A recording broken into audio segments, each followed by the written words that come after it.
Support for Lab Out Loud is provided by the National Science Teachers Association. Find out more at nsta.org. This is Lab Out Loud, science for the classroom and beyond. Today we're talking about professional development. What works, what doesn't, and what makes the learning stick.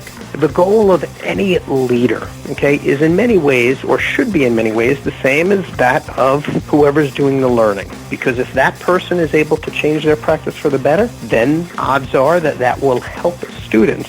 And if it helps students, then it's going to help the school and district as a whole.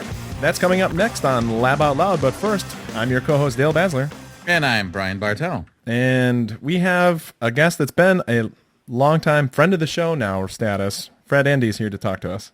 I'm actually typing in right now to see how many times Fred has been on the show. He thinks three, so this would be number 4. Fred, you are the only guest who is actually, I have a picture of you in my office, because I still have one of the flat Freds from NSTA, and it's sitting here on my bulletin board.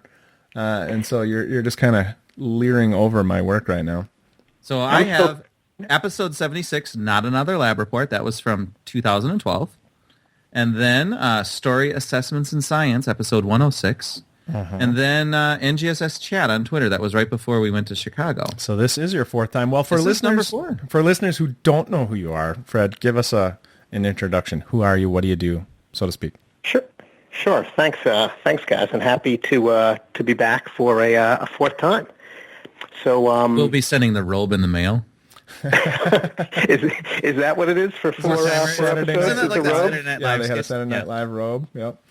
You get extra backstage passage to our basements. To the Lab Out Loud live show. Yes. So I am a assistant director of curriculum for one of New York's regional education service agencies. So I work with districts from the suburbs of New York City around curriculum design, professional development design, and assistance with basically taking a look at improving instruction across all content areas. And prior to that, I was a regional coordinator of science for the New York City suburbs, and then was a classroom teacher, a middle school science teacher for 10 years.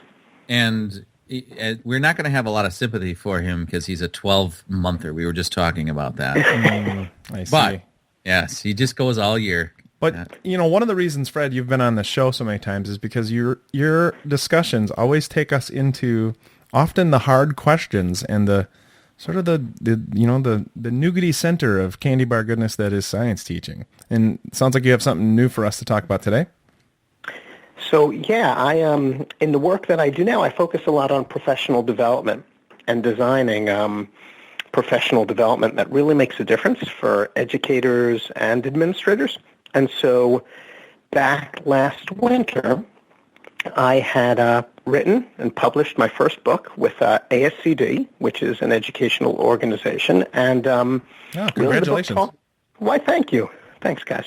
The book talks about things to keep in mind when putting together professional development initiatives. So whether you're a classroom teacher, whether you're a school psychologist, whether you're a principal, the learning that you're involved with actually influences you, as opposed to, having you sit there and wondering, why am I here? Or, how am I going to make this meaningful to me in my current role?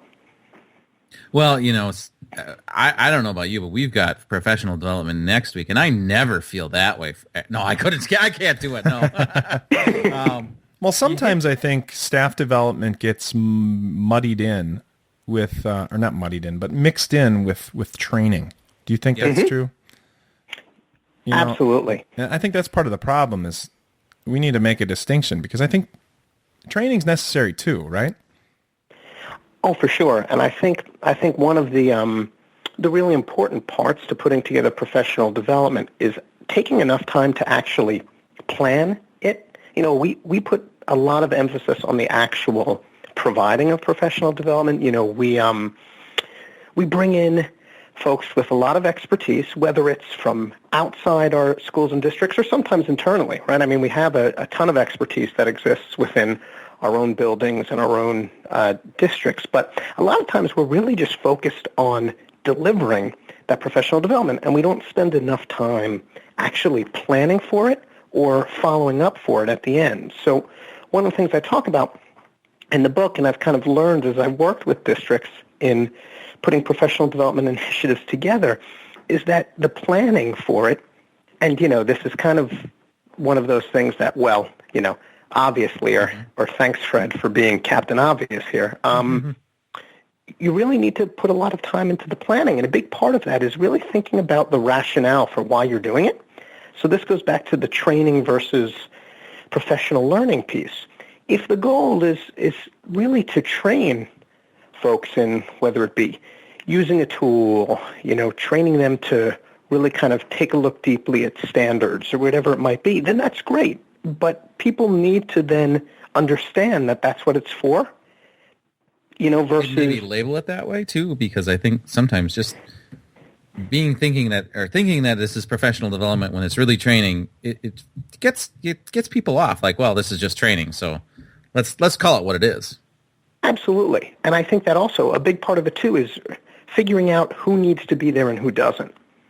So when is it appropriate, and sometimes it might be, to have some type of learning event where everybody's there, and when does it really need to be more targeted? And I think a lot of times we end up building professional learning for everybody when a good portion of the folks who are in the audience, who are meant to be the ones doing the learning, wonder why they're there in the first place. Right? I mean, I don't think that's uncommon. No. Well, and some of it is just the model, because for our district, for instance, we have certain days that are, just reserved for staff development. And that's what I was going to say, is that the planning starts with the calendar development. Yeah. I mean, isn't that, that's not just our district. I hear that from lots and lots of people. You're quote unquote, they used to be considered in-service days, right? And then we're just fulfilling a calendar obligation or a contractual obligation that happens to be a calendar time, and that usually tends to go first. So can you plan if you have to meet a requirement of filling time too?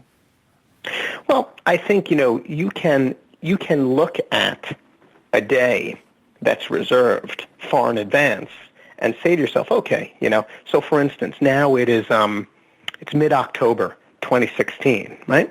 I mean, you could be very forward-thinking in your planning and say, okay, we know that next year we're going to have these staff development days somewhere around, whatever the normal time is.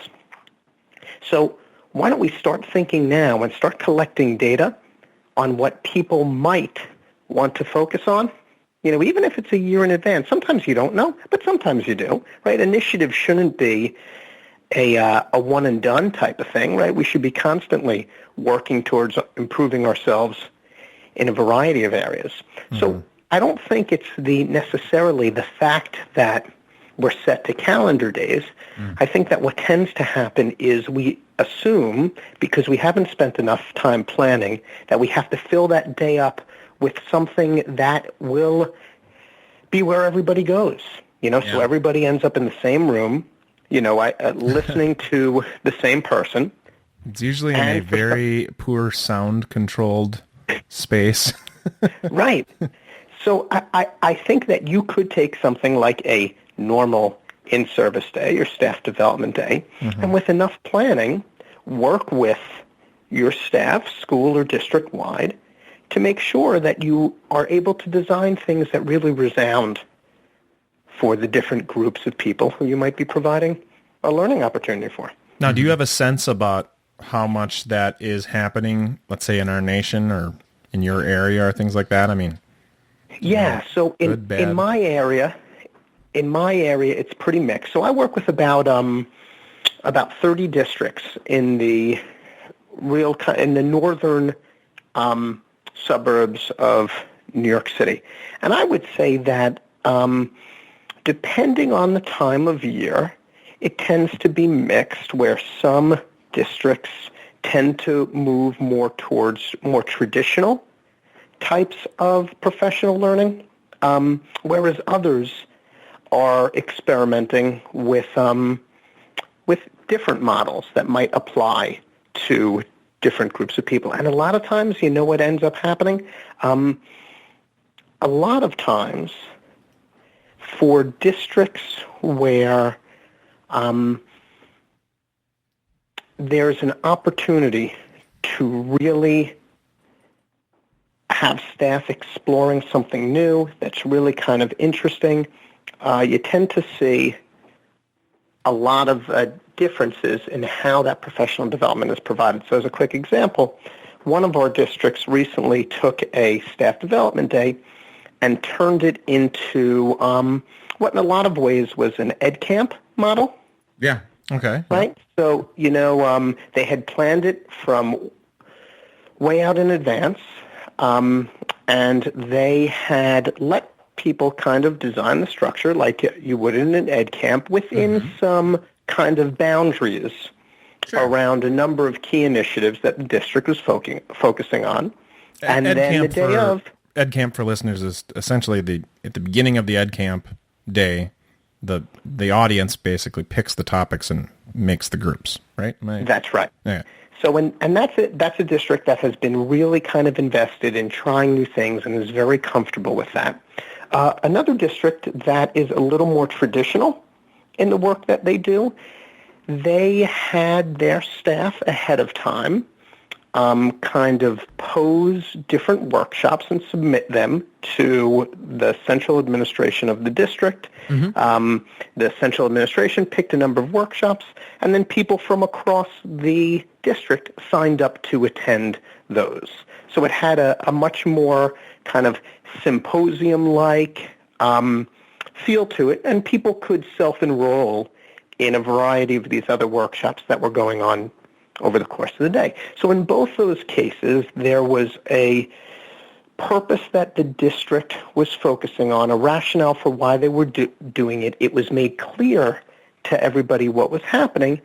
And in the case of the ed camp structure, it was fairly kind of loose and very flexible. In the case of the other district that was more traditional, there was more structure to it, but in both cases, it was different than filing everybody into a room and hoping that the learning made a difference for people. It sounds like you had teachers, or in the example you had, the teachers were submitting suggestions for workshops, and then that kind of shook loose to make the schedule. I can imagine that, there's only so much time for teachers. Was there an incentive for them to put out those things, or was it just altruism for people putting together these? Well, I thought, and I can't speak for sure to all aspects of the rationale, but from what I do know, it was looked at as an opportunity where for those educators in the district who wanted to share some of their expertise with their colleagues across the district, they could put something together. And the district took a really positive risk, thinking that, okay, well, we're going to leave this up to our staff, and we're going to see what comes through. And if it doesn't work, we're going to have to figure out, what to do. They still but have veto it ended power. up, but it ended up being a really phenomenal experience. And so you had some sessions that were entirely educationally motivated, right? So there might have been a session around using a few different social media tools. Then there might have been another session specifically for science educators around strategies for elementary and middle school teachers to embed stronger questioning in their practice, right? So you had like a real kind of niche tracked session. And then there was one that was actually on financial planning for educators. So someone who had spent time prior to being a teacher as a financial planner was providing, things to think about financially. So it was actually, and, I think they had something like 50 or 60 sessions over the course of this day, broken up into three or four different time periods. So how does financial planning count as professional development, though? seems more in that personal. case, right, it is much more personal. And so I don't know how the district awarded, professional development time, or if they really just kind of based it on it being more about extending the learning. And wellness. For sure. A well-rounded, healthy life, all those kinds of things. So that contributes to that. Right. So I think that in our region, there are definitely districts that are looking to make a change. And I think a lot of times it comes down to forward thinking and getting started on a lot of this more than a month or two before that in-service day. Well, where it's not happening, you have people assigned to the, you probably have people, that have full positions dealing with staff development or professional development. It's not like they're just checked out for the time. What is it? Other things getting in the way? Is it a culture shift completely? What are they doing with that time? You said it takes planning. And that kind of sounds like, well, then they're not planning, but then they must be doing something. Yeah, and it's a there's a structure to New York State, and I don't know how it is in Wisconsin, but in some of our districts, particularly in the suburbs of New York City, we have some really, really super small districts. I'm sure you guys do too. But it's entirely possible that the people who were tasked with putting together the professional development are, let's say, the principals or assistant principals of a school system, and or the assistant superintendent of curriculum and instruction, right? And so I think a lot of times what ends up happening, and I don't know how many people would be comfortable admitting this, I'm sure plenty of them would, but those staff development opportunities end up becoming an afterthought for people. They're not particularly... Well, they have full-time jobs. People get spread thin. This is education, yeah. Right, and they're not fires to be put out. And sometimes I think if you're a building leader who really feels like, we were talking about being a 12-month employee before we started this conversation, and I think sometimes that you start to get really overtaken by the fires that you have to put out, and because professional development in most cases, hopefully isn't a fire you need to put out, right? It should be an opportunity for people to extend themselves. Well, maybe. Right? I actually did. One of my most vivid memories of some good professional development was fire training, and basically how to put out fires as a science teacher. Oh, very cool. It was great. We wow. had a chance we had big pans of fire, and we had to practice putting them out. And to me, that was really like, wow, this is important. And it was fire, so I did have a fire. Well, you did, yes. My still, best professional developments are the share sessions of the physics teachers that we meet locally in the area, and that's the thing that is going to be challenging for a district to handle, because you have all these specialties, right? And you can have people in charge of all this planning, but to bring all these people and find out what all these different fields, what's emerging in these fields, if it just takes our field science, there's so many different things that are emerging in each of the content areas and different ways to look at it and all that kind of stuff. It's a huge challenge. So, I would say too, in our region, those, what we often refer to as collegial circles, those groups of educators in the same kind of general realm of role tend to be the opportunities that people really gravitate towards, right? So you get all your science coordinators from the districts together. You get all your elementary math coaches together, right? So those are phenomenal opportunities because, like you were saying, the opportunity doesn't really provide for people to get together with their colleagues from outside of their own district unless somebody's organizing it. Yep. And I would say sometimes that's even the case within a district. Oh, sure. So if you're a middle school science teacher, you may meet with your high school counterparts within your district once a year or maybe not even at all. So the opportunity to get together with those who are in like roles is really a phenomenal way to say, hey, what this person's working on is a really great idea. I wonder what it would look like in my school or district, or, I wonder if we could do something cross-district that would help, bring additional opportunities for our students. Okay, so how do you mentioned like the one and done model? How do you make sure that, and you've mentioned this in your book, how do you make sure that this PD sticks? So there's really there's three parts that from the work I've done with districts you can break professional development into. So kind of think of it like three phases. So you've got this planning phase, right, which we talked about, which needs to be much more significant, and people need to really be planning much further in advance than generally we tend to. Right? There's not just the night before? Not well. You can, but if you really wanted to make a difference, you probably need more than 6 hours, ahead of time. There's the providing phase, right, which is generally in most cases we tend to do a pretty good job with, and that's bringing in the right expertise. That's making sure that the people who are facilitating understand how to do that. It's making sure that as somebody is leading professional development, they're kind of also playing the role of a person in the audience, right? Like, how is this landing for people? Checking in to make sure that, where they want to go is what people expected, or that, it's actually leading people in a direction that works for them. Totally. And I think the third, that's such a huge part, because you can be sitting here planning, and have this vision of what it is, but that message isn't getting received.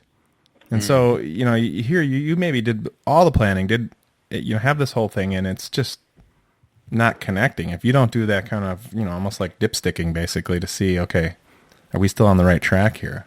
That's a huge point. Right, and that's also too why it's like your own classroom practice. Okay, that's what good educators should do. Yeah, I was thinking the same thing.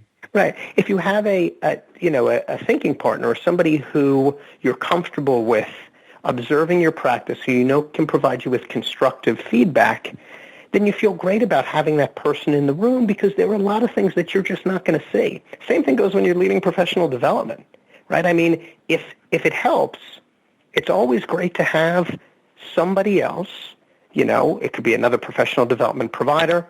Maybe you two guys are going to sit in on each other's professional development. Maybe you already do, but with a critical eye, just to pick up on some of those facilitation strategies to help each other continually get better. And I think sometimes we don't do that, or you'll have, let's say, an administrator who set up a professional development session, pop in for a few minutes, and then leave.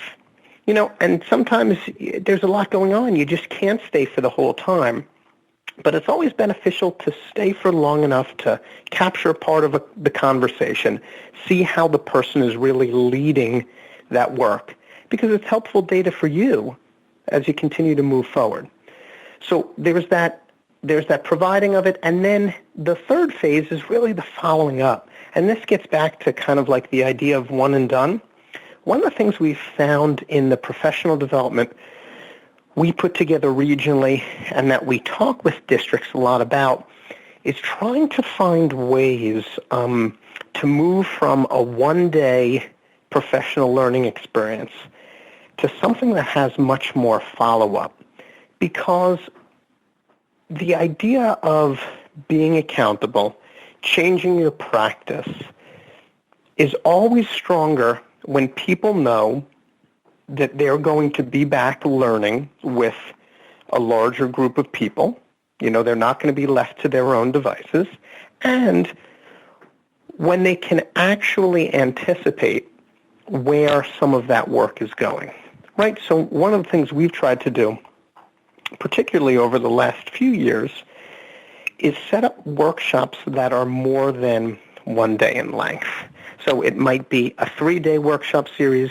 It might be 1 day in person, and then a series of 3 one-hour sessions virtually over a number of months, just to do check-ins with people, just to help emphasize to people the importance of working with these ideas, and to really make sure that learning is more than a one-day initiative, right? That it actually is on people's minds and hopefully in their practice for a longer period of time. I've seen research that says like 14 hours is the beginning where the cutoff begins for it actually sticking. Where it actually makes a difference for people. Yeah, and, part of it is, too, if you had, I wonder, that week-long session you were talking about, that was such a phenomenal learning opportunity. Mm-hmm. I wonder if it was 1 day in length. Yeah. If it would be anywhere near as powerful. And part of that is we just need time to reflect on what we've experienced after a full day. For sure. Right? And if you don't come back to it, it just disappears. What's your recommendation for like a classroom science teacher who's listening to the show and says, I haven't been happy with my professional developments in our district. They're not in charge, but what can they do? What do you suggest that they do to try to, inspire change? So there are a couple different pathways to go. So the individual pathway might have that person making use of the additional avenues for learning that are now available that weren't available when I was a young teacher, Mm-hmm. But, using a... Do you mean the internet there? Yes, the internet. Yeah, so, social media tools, utilizing Lab report like Twitter, via Snapchat. Or, there you go, or Pinterest, to connect with people and see what other people are doing. So those were doorways that you really couldn't open or go through even just a few years ago. But that's a very individualized process, right? That's me, the educator, saying either this isn't working for me or this is working for me, and I'm going to check out some stuff on my own. But there are a couple other things, too. One thing to do, okay, and depending on your relationship with your building leadership, is to begin to just share some thinking about things that you're interested in that you would love to continue working towards, and ask the question, this is something that our science department or grade level has really been talking a lot about. Is there an opportunity for us to look deeper at this during professional development time, or, is there a way we could think about doing that? Now, realistically, you have to be able to have the conversation with, your principal, assistant principal, staff development coordinator, whoever it is. But sometimes we assume that our school or district leadership should automatically know what needs are. But we need to be able to provide some data to sometimes help steer that. And if you've got a great relationship, you can have that conversation.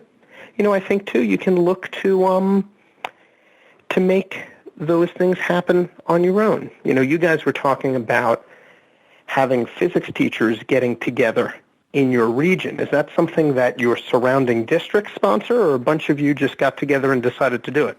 No, it was a couple teachers that decided to do it. I think there's been a couple different models in different places in the state. And it's a small group of teachers that acted as leaders there and just kind of kept it going. And it's interesting, though, because you were able to do that, and the chemistry side of that never really got off the ground for whatever reason. I know people have tried to model it, but your group, Dale, had a fantastic response and opportunity that is keeping going to this day. I should be very clear. I am just a participant. The people that are leading it are doing all the work. True. Getting it together. Yeah. And Dale, that was likely because the people who were facilitating that work, were connected to this larger group of folks and decided it was important for people to get together. Yeah. So I think that's something that can be done too. New York is lucky in that we have these regional educational service agencies that exist across the state that can help to make that happen. But as silly as it sounds, I mean, aside from the time to do it, there isn't anything that would really prevent a department chair, let's say, in a high school in one district from picking up the phone and calling a high school in a neighboring district and inquiring. It might not get you anywhere, but there's nothing that's going to prevent you from doing it. Well, and I often thought like it would be ideal for us as science teachers to connect with university people, and we have a local university. If nothing else, just to see what other research you're doing, maybe give us some updates about some changes in the field, because we tend to be more stagnant in the secondary or even the K-12 situation of where science is at, and so connecting with post-secondary educators and researchers would be beneficial. However, what comes into play then is, would that be appropriate to meet them during the prescribed district time?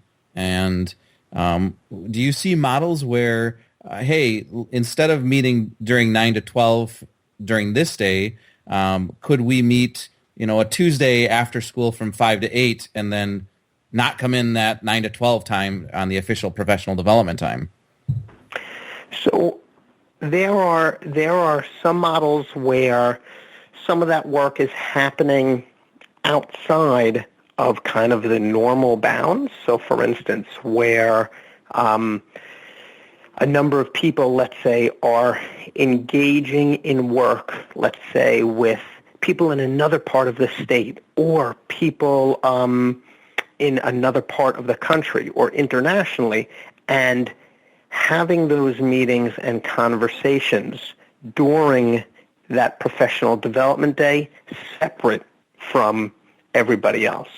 So in other words, you're still you're in charge of, let's say, your own learning. It's happening during that time, but you're meeting with people through more of a virtual means, and that's worked.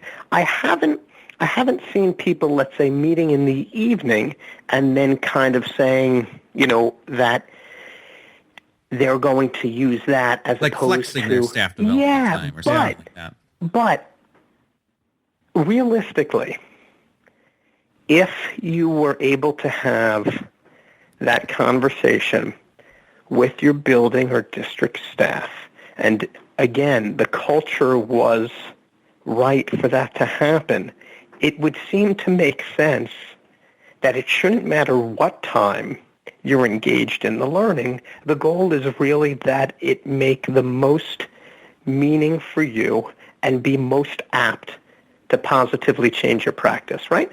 So if getting together from 5 to 8 p.m., if it's at the middle school or high school of your district or at the local college or university, is an opportunity for departments to get together and meet and share best practices, then, more power to people, right? Yeah, and even if you don't show up at 8 a.m., and lunch doesn't happen till 11:30, how can you? we sometimes find that those, like these little menial, like time, you have to be here from exactly this time to this time, as if we are punching in and punching out. And I think sometimes that grates on being a professional itself. Right. So then it's the question of, okay, well, what exact, it's in some ways, it's this idea that I'm hearing more and more people talk about of creative compliance, right? So here are the rules. Okay, you tell me what the rules are, and let's figure out how we can meet those rules and still do what's going to be most meaningful for us. Sure. Because, right, the goal of any leader, okay, is in many ways, or should be in many ways, the same as that of whoever's doing the learning. Because if that person is able to change their practice for the better, then odds are that will help students, right? And if it helps students, then it's going to help the school and district as a whole. So, if you're going for the same thing, then how do I make sure that I can meet these rules in a way that still allows me to do what's going to be most helpful? And I think that's a cultural thing, right? You can engage in that conversation and explore it only if the culture exists for you to do that. What I'm hearing is that, giving educators autonomy in their professional development allows them is beneficial. It's going to allow them to be a stakeholder. And we've kind of tap danced around the idea of accountability, the need for accountability also. Any gems on accountability, good accountability gone too far? Any thoughts on that? Yeah. Do we just have to sign in? Is that? Yeah. Yeah. So accountability has become a dirty word, right? Yeah. A dirty buzzword, right? Like I agree. It's, we want to talk about it, but let's not really say. It's almost like the Voldemort of education, right? Well, it is in so many ways too. For for how a state is performing, how a school is performing, how a politician talks about an educator. You're definitely right. The Voldemort of education. I think we have a title. and yet, if there's no accountability, then there's no real meaning for anybody, right? Like people shouldn't be, I don't think you'd ever find somebody say that I don't believe my work is important, or I'd hope you wouldn't in education, right? I hope everybody would say that I believe that the work I do is important. And so if you believe that it's important, then if nothing else, you should be accountable to yourself and certainly to the people that you work with or for, right? So we expect ourselves to do great work, and when we don't, right, we tend to say, why didn't that work? Or I wish I could have done that better, or I've got to change something. Mm-hmm. And that's accountability, right? We're thinking about what we've done and considering the changes. The problem is when that becomes not just part of who we are, but part of sometimes how we're represented to others, right? So if we can focus on the positive accountability, the part where we can focus on making changes that we really feel are important. And that's kind of like a capital we, right? So like who we all agree are things that are good for us to change. We the teachers. And grow from. What's that? I said we the teachers. Right, we the teachers. And That's again, exactly. It could be your entire staff too, if you're all on the same page, right? That's why it's important to have a clear idea of where you want to go. But yeah, accountability doesn't have to be a bad thing. I got another question. What's the role of a professional organization like National Science Teachers Association, maybe a state science teachers association? How does that fit into PD? Yeah, so I think the great thing about an organization like NSTA, an organization like ASCD, is that they have a variety of state-level affiliates that provide them a greater sense of some of what's happening across different parts of the country and internationally too in some cases. And I think there's also a variety of ways for the organization to share its thinking with all of its members and then also collect information back, right? Lab Out Loud is a perfect example of one way to share ideas from either the organization or from members and get that out to the world at large. In terms of designing professional development, I think one of the things that organizations really have to think about is how to use the data that they collect, whether that be from conversations with state-level affiliates, whether that be from evaluations from area or national conferences. And what are people saying they need? And my guess would be that if you were to talk to the professional development staff at NSTA or the conference staff for, let's say, the annual conference or the area conferences, I would think that they would spend a good amount of time looking over and listening to feedback provided by members, because really the only way that you can create professional development that really is going to make a difference for people is if you incorporate the voice of the people that you're trying to reach, right? Professional development can't be like throwing the spaghetti against the wall and seeing which pieces of it stick. It just doesn't work that way, Although we've tried that many times. And sometimes some of it does stick, right? But, you have to be willing to really listen to people. And I think what's great about many of our professional organizations today is that they do have structures in place, that allow people to not only get the word out about what's happening, but also, let the word in and listen. And I think being a good listener, whether you're a person or an organization, is a key characteristic for putting professional development together. And I think if you're going back and making suggestions to your district and saying, hey, might we consider this? If you can add to, our state organization, our national organization is following this strand, following this goal, and here's why. That you could mirror some of that work that's done by a larger group, and I think you'll get more people stand behind you advocating then. Yeah, absolutely. Once again, you've given us tons of things to think about. I encourage listeners, have that conversation if you feel like you're stuck with your professional development. Sometimes you gotta just, the worst can be is you're right back where you started, right? You get a no, and you have nothing has changed, but it's worth asking. It's worth exploring new ideas if you feel like it's not meeting your needs. Right. And then at least it's on somebody's radar, right? Exactly. And whether anybody goes somewhere with that, you don't know. But if you don't bring it up, then you don't really know if people are thinking about it. Correct. All right. Well, lots to think about and ponder. And I suppose if we're really following your model here, we're going to have you back for some follow-up, right? So I see how was you your work, Excellent. plan. It's working so well. Now that you've read the first book, the model says you should read. No, that means you got to write another book. What have you given to people who have been on the show 5 times? Well, we are working on some T-shirts. Nice. It could be a Lab Out Loud T-shirt. Very cool. All right. Well, thanks so much, Fred. You've given us lots to work with once again, and we really appreciate it. All the links and things we discussed will be on our website, laboutloud.com, as always. Thanks again, Fred. Thanks so much, guys.